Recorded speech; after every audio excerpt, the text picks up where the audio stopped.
memang masih menjadi partai kader, tapi lebih cair, lebih dinamis, dan fasun-fasun politik yang dulu sulit untuk dipahami partai-partai politik lain sepertinya sekarang sudah mulai cair. Nah, Kang Pipin, untuk PKS sendiri signifikan sebenarnya suaranya di beberapa daerah, termasuk di Jawa Barat ada peningkatan. Ini apakah memang ada cara pola politik, pendekatan politik kepada publik yang berbeda, atau memang ada cara-cara lain yang diterapkan terutama di Jawa Barat? Ya, salah satu rumus PKS adalah kami partai yang elitnya mendengarkan suara elit. Kami partai yang pimpinan partainya selalu mendengarkan suara pengurus, kader, dan konstituen di bawah. Jadi kami selalu menghindari, dalam kosakata itu defisit demokrasi. Jadi orang ketika publik menghendaki si A gitu ya, kemudian PKS akan tentu melihat, mempertimbangkan aspirasi itu.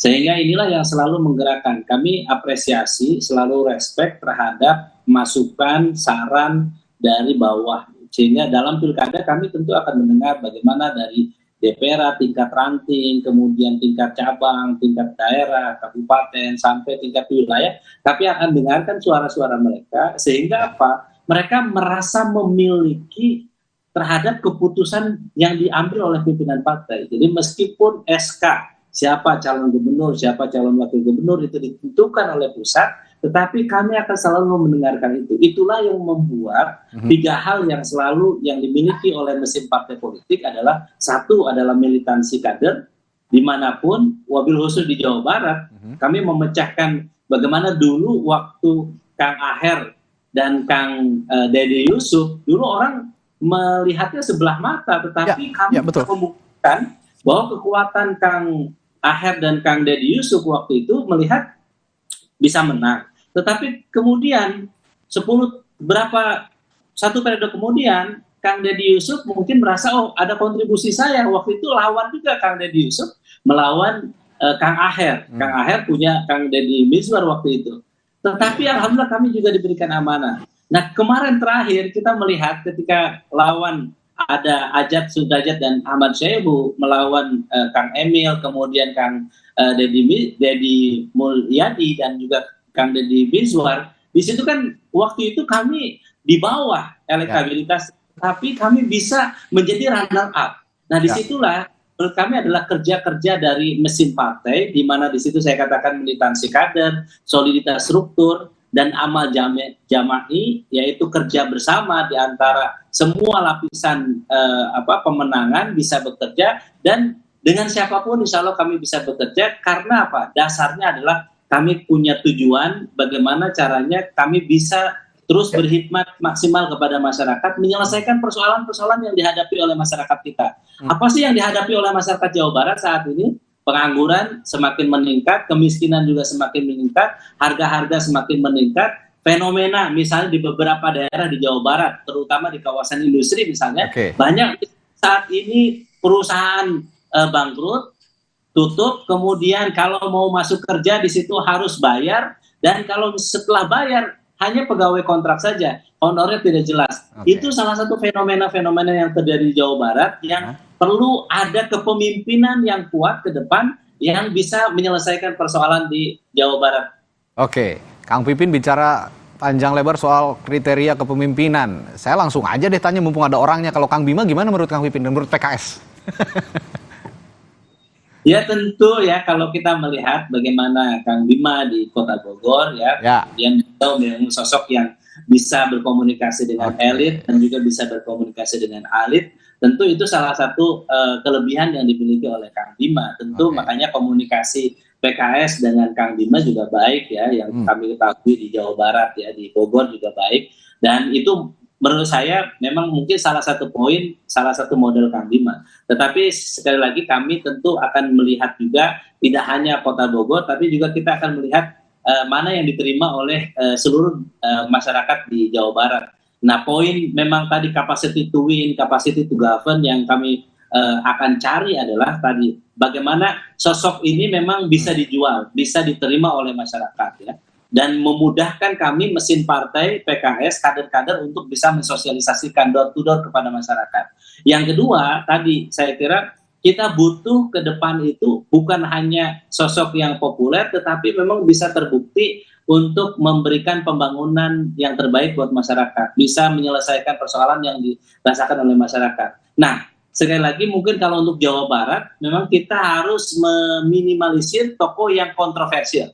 Jadi tokoh yang malah tidak produktif. Jadi perdebatan yang tidak. Jadi memang ada faktor misalnya religiusitas di Jawa Barat ini harus dijaga betul. Salah ngomong memang ini harus diperhatikan. Nah, bagi kami memang yang minim kontroversi ini di Jawa Barat menjadi perhatian kami. Yang kedua adalah yang punya prestasi kinerja akan menjadi perhatian.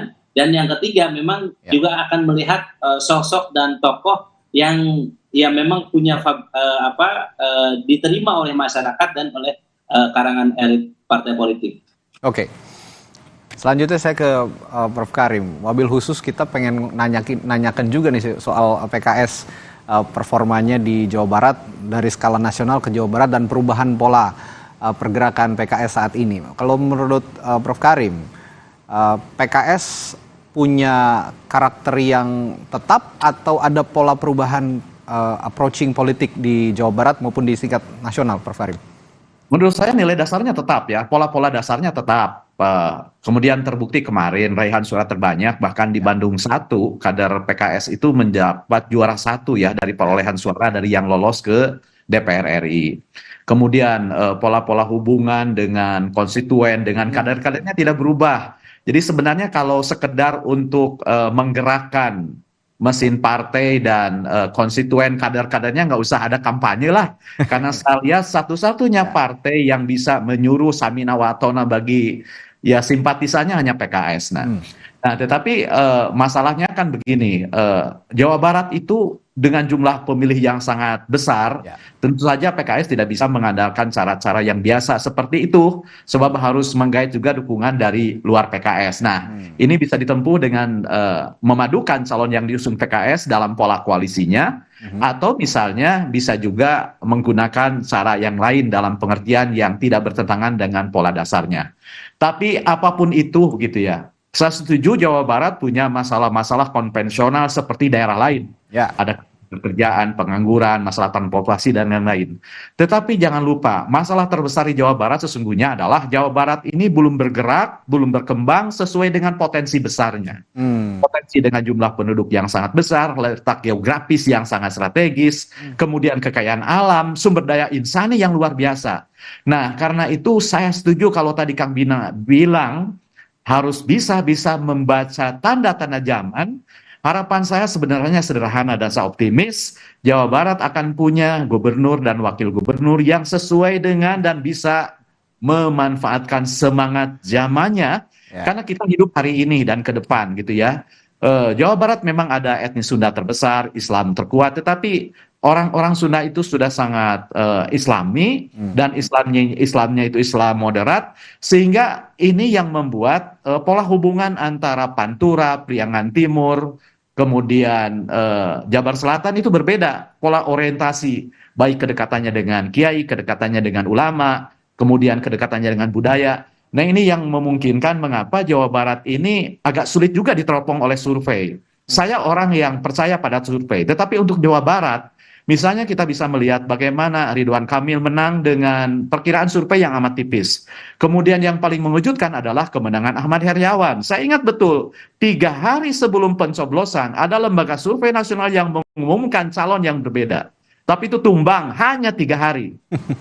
Jadi itulah pola-pola di Jawa Barat. Kenapa? Itu menegaskan bahwa memang agak rasional kalkulatif gitu ya. Nah, itu yang pertama untuk perkotaan. Tetapi masalahnya sekarang di perdesaan. Nah, inilah yang menegaskan pentingnya struktur partai. Selama Pilpres kemarin, saya banyak sekali berjalan ke daerah gitu ya. Banyak daerah yang jangankan keinjek sama capres sama tim sukses.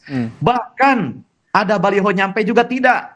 Saya jalan dari Bandung misalnya ke Rawabuaya gitu, banyak sekali daerah-daerah yang tidak ada balihonya, tidak ada balihonya. Ya. Ada beberapa daerah yang hanya ada satu gambar dominan. Ketika saya tanya, oh memang DPC-nya, DPD-nya aktif gitu ya.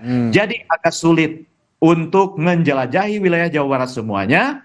Tidak pula bisa dijangkau dengan media sosial karena ini Kang Bima ya, PR untuk Kang Bima. Jawa Barat itu meskipun dekat dengan ibu kota, tetapi blank spotnya juga masih sangat banyak. Ya, sepakat. Tidak jauh-jauh, misalnya di kampung saya di Subang. Dari Bandung ke Subang itu cuma 1,5 jam, cuma 40 kilometer. Tetapi karena gunung, di balik gunung, oh TV nasional aja nggak keterima meskipun udah komentarnya tinggi, HP juga, WA juga lemot, Zoom nggak bisa gitu ya. Iya. Nah ini dia, bagaimana misalnya mendapatkan tokoh yang didengar sebagai opini leaders gitu ya, itu akan ampuh selain memang menggerakkan mesin partai gitu ya. Ya, Jadi ini, gubernur, selamat datang gubernur dan wagub yang sesuai dengan semangat zaman lah. ini Akan terjadi. ngomong-ngomong tanda-tanda zaman memang, tapi Iya, semangat zaman. Iya. Tanda-tanda zaman ini yang menarik juga, Prof. Kalau saya perhatikan ada tanda-tanda zaman yang konotasinya positif, begitu ya. Ada juga yang negatif, seperti pola-pola tertentu yang bisa dijamah oleh kekuatan besar di pusat. Saya langsung saja bicara di Jakarta saja. Ada nama Kaesang yang dimodifikasi dengan aturan-aturan tertentu, katanya begitu ya dari beberapa perspektif publik. Di Jawa Tengah pun karena memang seorang Presiden Joko Widodo berasal dari Jawa Tengah, ini ada konfigurasi tertentu yang dialamatkan untuk Pilkada Jawa Tengah dari pusat begitu. Di Jawa Timur pun begitu, Hovifa Indar Parawansa seperti akan melawan kota kosong dengan kekuatan besar itu. Saya setuju, di Jawa Barat agak blank spotnya masih banyak, tapi apakah kekuatan besar itu akan bisa menyusup ke Jawa Barat, Prof. Karim? Ya bisa saja, tetapi kalau kita lihat polanya ya, tadi saya bilang, saya gambarkan, saya bandingkan bagaimana Jawa Barat dengan Jawa Timur. Ya. Sosok Hovifah kan mirip-mirip Ridwan Kamil sebagai petahana gitu ya, berada pada blok yang sama dalam Pilpres kemarin. Ya. Tetapi kan di Jawa Barat tidak seperti Jawa Timur ya, hanya beberapa baru Kang Bima yang mendapatkan penugasan secara resmi, kemudian ada Ilham Habibie yang mendapatkan penugasan yang sama, tetapi kan uniknya tidak bertumpu pada satu tokoh, sehingga kemunculan Kang Haru, yang lainnya juga masih terbuka. Jadi itu yang menurut saya, ini yang memberikan harapan bagi pilkada di Jawa Barat yang sangat kompetitif gitu ya, sangat kompetitif dalam pengertian, ya kita ngadu gelis, ngadu kasep lah, gitu ya, ngadu gelis, ngadu kasep, dan jangan lupa, masyarakat Jawa Barat itu sangat percaya dengan pepatah hade ku omong, goreng ku omong, batostan pil ilmi wal jismi. Jadi hade kogok, hade tagog gitu ya. Iya. Ilminya masuk, jisminya juga masuk. Jadi ini yang membuat saya optimistik gitu ya. Pilgub Jawa Barat kali ini akan kompetitif. Dan kita tidak sedang menunggu manusia setengah dewa gitu ya. Tapi kita sedang menunggu manusia yang dengan rekam jejak dan pengalamannya bisa menjelaskan kesiapannya untuk memimpin 50 juta penduduk di Jawa Barat ini. Sehingga yang kita baca bukan hanya tagongnya di baliho, tapi rekam jejak yang terbaca terdedah dengan nyata gitu ya. Dan itu yang menggembirakan saya karena tokoh-tokoh yang muncul kan orang-orang yang sudah punya cerita dan jejak yang nyata gitu ya. Saya senang hari ini diksi-diksi Sunda keluar dari Prof. Karim karena memang masyarakat Jawa Barat sangat tertarik dengan diksi-diksi Sunda seperti ini, dan ini yang sepertinya harus juga diperhatikan oleh calon-calon gubernur dan wakil gubernurnya di Jawa Barat. Nah, terakhir Kang Bima dan juga Kang Pipin, saya ke Kang Bima dulu. Tadi kalau kata Prof. Karim ngadu gelis, ngadu kasep, mengadu kecantikan dan kegantengan begitu kira-kira. Tapi sesuai kalau kata masyarakat ya. Bukan hanya fisik. Bukan hanya fisik. Nah ini, tapi bisa nggak gelis dan kasep atau ganteng dan cantik ini sesuai dengan apa yang kalau kata orang Sunda dipika butuh, apa yang dibutuhkan gitu, Kang Bima kira-kira? Kalau cantik dan kasep, gelis dan kasep itu kan relatif, itu masalah selera. Tapi yang pasti adalah pemimpin itu harus punya gagasan dan paham persoalan. Saya mau catat tadi yang disampaikan oleh Prof. Karim dan Kang Pipin. Kalau keliling di Jawa Barat ini, saya kadang-kadang buat istri saya khawatir. Betul. Bukan apa-apa, karena suka susah dikontak, karena suka hilang. Yang disebut Prof. Karim itu betul. Banyak blank spot di Jawa Barat, Ya, di Jawa Barat Ah. ini berdasarkan catatan, ini catatan ya dari provinsi, Ya. ada 355 desa. 355 desa yang betul-betul belum tersentuh oleh jaringan internet Nah. di situ. Nah, kemudian Kabupaten Garut ini menjadi kabupaten yang paling banyak blank spotnya gitu. Ada 66 desa yang sama sekali tidak tersentuh. Dan angka ini semakin menurun begitu. Jadi jangan dulu kita berbicara panjang lebar ya tentang investasi yang datang yang tertinggi di Indonesia, tapi nggak semuanya menetes ke bawah, menimbulkan dampak bagi kesejahteraan warga terkait kebutuhan dasar. Kita sebagai pemimpin juga harus paham dan belanja banyak sekali persoalan. Jadi selain mengenalkan diri, Prof, Kang Pipin, ya saya juga merasa wajib untuk paham persoalan yang ada. Kita menjadi paham dan membaca data juga di lapangan betapa di Jawa Barat struktur fasilitas kesehatan pendidikan masih sangat minim. PPDB akan selalu kisur setiap tahun, zonasi nggak akan mungkin jalan ketika SD, SMP, SMA belum rata di semua wilayah. Ya. Rumah sakit umum daerah akan selalu penuh ketika puskesmas kurang, RSUD juga kurang, rumah sakit kurang begitu. Kemudian kita juga melihat infrastruktur yang sama sekali belum merata, jomplang, Jabar Selatan perlu sentuhan, dan kita harus dukung juga pemekaran daerah gitu ya.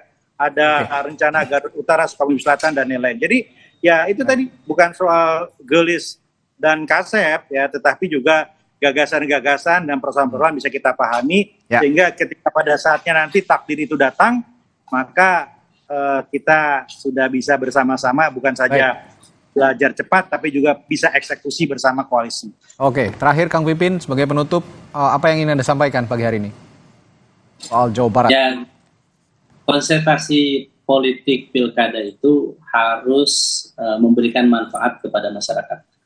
Jadi kita tidak menghendaki seorang pemimpin hanya menaikkan popularitas dan elektabilitas dirinya, dikenal tetapi tidak punya dampak terhadap pembangunan dan penyelesaian persoalan yang dihadapi oleh masyarakat. Yang kedua, kita tentu membutuhkan ke depan di Jawa Barat ini adalah sosok yang memiliki politik anggaran, pemimpin yang paham bahwa politik anggaran itu sangat penting. Banyak di antara kita tadi hanya memoles ya, mohon maaf, misalnya hanya ngageliskeun taman atau hanya ngageliskeun jalan, tetapi hanya infrastruktur, hanya bentuk fisik yang dipersoalkan, tetapi tidak menyelesaikan persoalan SDM-nya, jadi persoalan manusianya. Jadi saya berharap ke depan banyak beasiswa yang juga diperhatikan, bagaimana persoalan pendidikan yang dihadapi oleh di Jawa Barat. Banyak lulusan kita masih rata-rata SMP ya. Jadi ini yang agak mengkhawatirkan bagi kita. Bagaimana nanti ruang kelas baru harus diperbanyak gitu, sehingga nanti sistem zonasi yang kita rasakan saat ini selalu setiap tahun, Kang Bima, yang persoalan warga adalah persoalan zonasi. Kenapa? Karena terkadang jumlah SD, SMP, SMA-nya tidak sama, sehingga potensi terjadi anak yang tidak melanjutkan sekolah ini sangat besar. Jadi sekali lagi bagi kami, insya Allah kami akan memberikan calon terbaik ya. Ada salah satunya Kang Harus Wandaru ya, alumni ITB ya, penuh pengalaman memimpin di Jawa Barat yang salah satunya kami akan tawarkan. Tetapi sekali lagi kami juga tentu akan melihat sosok-sosok yang lain ya, termasuk nanti Kang Bima dan yang lainnya, tentu akan menjadi pertimbangan bagi PKS untuk kita kerja bareng. PKS punya mesin partai yang kuat, insya Allah akan digunakan semaksimal mungkin untuk bisa memberikan manfaat untuk wargi Jawa Barat sadayana. Hatur nuhun. Ya, pagi hari ini kalau saya boleh tarik kesimpulan bahwa Provinsi Jawa Barat yang letaknya tidak jauh dari ibu kota, tidak usah jauh-jauh ke ibu kota Nusantara. Di Jawa Barat, ya tadi kita bicara banyak sekali infrastruktur maupun sumber daya manusia yang belum benar-benar kompeten dan tersentuh oleh pendidikan yang baik begitu ya. Ini yang menjadi PR bersama, apa yang dicari di pikabutuh kalau kata orang Sunda oleh sosok-sosok yang sedang adu gelis dan adu kasep ini, mengadu kecantikan, adu kegantengan ini, semoga bisa memunculkan tokoh-tokoh yang saya yakin lebih kompetitif, lebih bisa dipilih, lebih bisa dicerna oleh masyarakat umum sebagai pemilih di Jawa Barat untuk bisa memilih calon pemimpinnya masing-masing dengan akal yang sehat, dengan tenang dan dengan cara berpikir yang lebih positif ke depannya. Terima kasih, hatur nuhun semua narasumber saya pagi hari ini. Kang Bima Arya tadi dari Cirebon sudah berbagi informasinya juga, Ketua DPP Partai Amanat Nasional sekaligus bakal calon Gubernur Jawa Barat. Lalu ada juru bicara Partai Keadilan Sejarah Pipin Sopian dan juga Guru Besar Komunikasi Politik dari Universitas Pendidikan Indonesia Profesor Karim Suryadi. Terima kasih sekali lagi, sehat selalu Bapak-Bapak. Amin. Assalamualaikum. Waalaikumsalam warahmatullahi wabarakatuh. Saudara, setelah jeda di Sapa Indonesia Pagi masih ada informasi lain yang menarik untuk Anda simak. Salah satunya yang ini, Kejaksaan Agung melimpahkan 10 tersangka dan barang bukti perkara tahap 2 dugaan korupsi pengelolaan tata niaga timah ke Kejaksaan Negeri Jakarta Selatan. Tetaplah bersama kami.